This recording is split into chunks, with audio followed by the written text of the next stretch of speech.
কড়াই বসিয়ে কড়াইতে তেল দিয়ে দিয়েছি, তেল গরম হয়ে গেছে। ইলিশ মাছের মাথা দিয়ে কচুর তরকারি করব।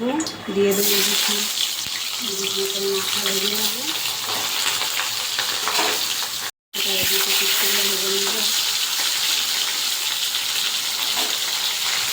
মাথা ভাজা হয়ে গেছে, তুলে নেবো।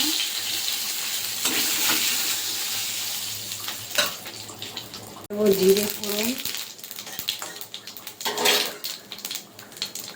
আর দিয়ে দেবো সিদ্ধ করে রাখা কচুগুলো ভেজে নেব।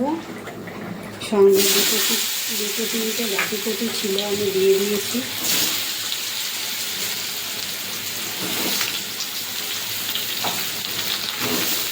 দুটো তিনটে বাটি কচু ছিল, ওটাকেও দিয়ে দিয়েছি।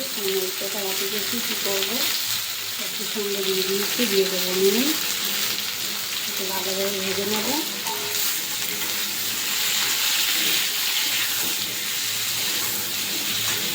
দিয়ে দেবো জিরে আর ধনে, এটা রাখা দিয়ে দেবো।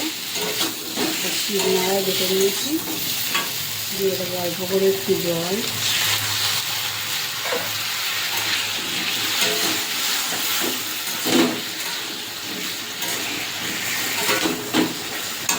দিয়েছি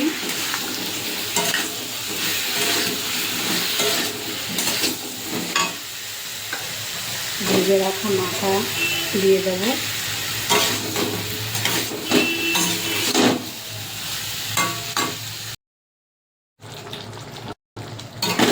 হাফ চামচটাকে কম দিয়েছি। এবার কচুর সঙ্গে মশলা দিয়ে মাথা দিয়ে একসঙ্গে ভালোভাবে কষিয়ে নেব। নুনটা আমি আগে দিয়েছি, লাগলে পরে দেবো। হয়ে গেছে, এই যে কষানো, এবার জল দিয়ে দেবো।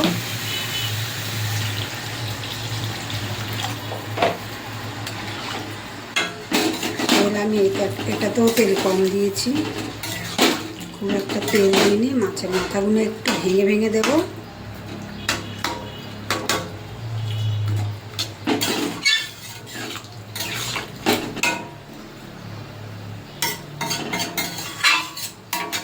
হয়েছে এই যে ইলিশ মাছের মাথা দিয়ে কচুর তরকারি এই যে হয়ে গেছে। এবার নামিয়ে দেবো। একটু ঝোল ঝোলই রাখতে হবে, কারণ এই যে কচুতে টেনে নেবে। কচু গলে গেছে। এই যে বন্ধুরা হয়ে গেছে ইলিশ মাছের মাথা দিয়ে এই যে কচুর তরকারি করেছি।